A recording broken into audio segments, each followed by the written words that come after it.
ভারত সহ বাংলাদেশ, পাকিস্তান এবং নেপালের বহুল জনপ্রিয় পদ হলো গাজরের হালুয়া, আর সেটি তোমাদের সাথে শেয়ার করব।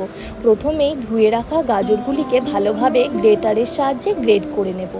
এরপর কড়াই গরম হয়ে এলে এর মধ্যে দিয়ে দেব ঘি।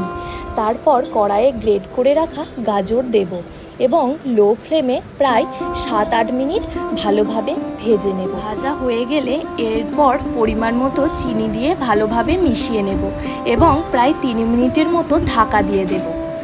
এরপর দুধ মিশিয়ে 5 মিনিট ফোটাতে থাকব। ফোটানো হয়ে গেলে সবশেষে 4-5টি এলাচ নিয়ে সেগুলোকে গুঁড়ো করে নেব। তারপর গুঁড়ো করে রাখা এলাচ এই রেসিপিটির মধ্যে ভালোভাবে মিশিয়ে নেব। তাহলেই আমাদের গাজরের হালুয়া তৈরি। আমার ভিডিও তোমাদের ভালো লাগলে অবশ্যই লাইক, শেয়ার এবং ফলো করে দিও।